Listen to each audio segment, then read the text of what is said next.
Let's give you a sense of the latest in the world of business. The local index is expected to contend with mostly subdued global market activity today, with focus on the U.S., where the central bank there will make a policy announcement later. Jimmy Moyaha, independent analyst, joins us now for analysis on the latest market moves. Jimmy, a very good morning to you. Thank you for your time. Give us a sense of how the markets are faring in early trade this morning. Good morning, Paul, and morning to the viewers. Markets opened fairly flat in early trade. We're seeing a bit of a mixed open on some of the spaces. We know that we had a really good day for mining stocks yesterday. We're sort of seeing some of them continue with that and some slowing down at this stage. We've got the Rand sitting ever closer to that 17 Rand level, sitting at about 1680. We have the top 40 sitting above the 62,000 or just around the 62,000 points mark. So we're expecting that we'll have continuation of potentially a bullish day, dependent on the announcement that we get out of the US later. Of course, all eyes on those interest rate announcements following their last inflation print as well.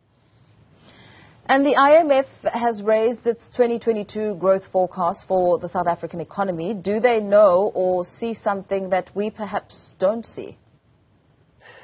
Yeah, so the IMF has actually revised down the global outlook, and that's what's boosted the South African rating from that perspective. South Africa's rating at around April of this year was at around 1.9% growth. We've been revised up to 2.3% or so. The main reasons there, of course, around the tightening of the monetary policy from an MPC perspective and the handling of the inflation and the interest rate conversation. I mean, South Africa is one of the few emerging market countries that started their rate hike hiking cycle a lot earlier than some of the other emerging market countries.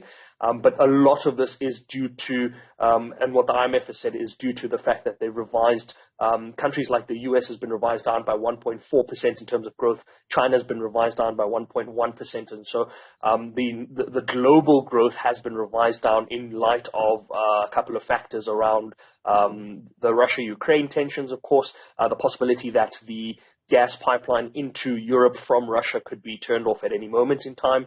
Inflationary concerns, as I mentioned, around the world. The resurgence in COVID-19 outbreaks, particularly in China, and the possibility of lockdowns and what China has done. So overall, the global sentiment has been revised down from the IMF. There's a more negative focus there, and the IMF is saying that things are a lot worse from a global perspective than they were in April. And they've said that off the back of that, a lot of the countries are going to be or have been revised down, and the global forecast has been revised down. South Africa, though, is benefiting from this with that slight revision up. And British American Tobacco has published its half-year report. Talk us through what those numbers are looking like. So BAT reported robust results. They're very happy with the interim results. They're saying that it's in line with their full-year guidance. They're expecting to still have a good full year. The revenues were up, group revenues were up about 3.7%. This, they said, largely off the back of new category revenues that they've added, which added about 45% revenue from that side of it. They did outline that a couple of things have been happening or are continuing to happen. They've repurchased about 37 million shares in line with their £2 billion share buyback plans for 2022. They've bought back about 1.3 billion worth of that. They've also highlighted a $1.1 billion impairment that they're facing from, or an impairment charge that they're incurring from the transfer of their Russian business. So that's taken quite a hit on their profitability from that perspective. But they've also just outlined that they're expecting that the global tobacco industry volumes are down some 3%, and that's going to affect revenues. But overall, from their perspective, they're still saying that they're in line with where their guidance is for the year 2022, and they're expecting that they'll still hit some of their numbers by the end of the year. And Anglo American's rough diamond sales value for De Beers' sixth sales cycle of 2022 is out. Are people buying more diamonds?